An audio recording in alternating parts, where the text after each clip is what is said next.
मोठ्या संख्येने तरुण या आंदोलनात सहभागी झालेत।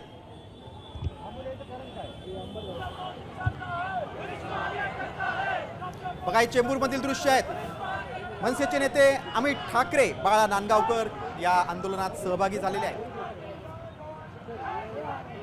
मनसेनं सलग मुंबईमध्ये दुसऱ्या दिवशी आंदोलन केलेलं आहे। आपण चेंबूरमधील दृश्य बघतोय। एकीकडे सेना भवनजवळ विद्यार्थ्यांचं आंदोलन आहे, दुसरीकडे चेंबूर इथे मनसेचे कार्यकर्ते एकवटलेले आहेत।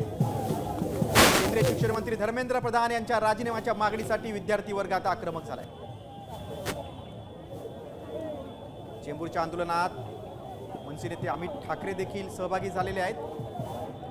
बाळा नांदगावकर देखील त्यांच्यासोबत आहे। जंतर मंतरवरील आंदोलनाची धग आपल्याला राज्यात देखील जाणवते। राज्यात अगदी मुंबईसह पुणे, नाशिक आणि इतर ठिकाणी देखील आंदोलन सुरू आहे। सहभागी झाल्या, काय तुमच्या नेमक्या मागण्या?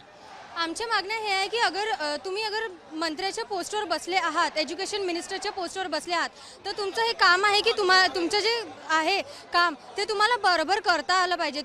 तुमच्याकडनं अगर मुलांची म्हणजे डेथ होत आहे, तुमचे पेपर्स लीक होत आहे, तर तुम्हाला त्याची अकाउंटेबिलिटी घेता आली पाहिजे। तुम्ही मिनिस्टर्स आहात, तुम्ही काही आम हे नाही आहे, तुमच्याकडे तेवढी पॉवर आहे की तुम्ही कंट्रोल करू शकता, बट तुम्ही अकाउंटेबिलिटी घ्यायला तयार नाही। अरे शेम ऑन यू यार, कसे आहे यार तुम्ही? तुम्हाला नाही आहे तर तुम्ही रिझाईन करा ना, रिझाईन करा अगर तुमच्याच्यानं नाही होत आहे। लाठीचार्ज झाला, अनेकांना तिथं या पद्धती मारहाण झाली, काय म्हणणार? बघा स्टुडंट्स जे होते ते पीसफुली प्रोटेस्ट करत होते। त्यांच्या हातात एक तर संविधान होता, एक तर जे फ्रीडम फायटर्स आहे त्यांची वाली फोटो होती आणि रोज होता। तर तुमचं म्हणजे मी विचारते तुम्हाला की तुम्हाला त्यांच्यावर लाठीचार्ज करायची गरज काय होती? त्यांच्या हातात ते AK-47 तर नव्हता ना जे तुम्ही त्यांच्यावर चार्ज केला? इतके डोकं फोडले आहे, इतके म्हणजे तुम्ही त्यांना हर्ट केलाय।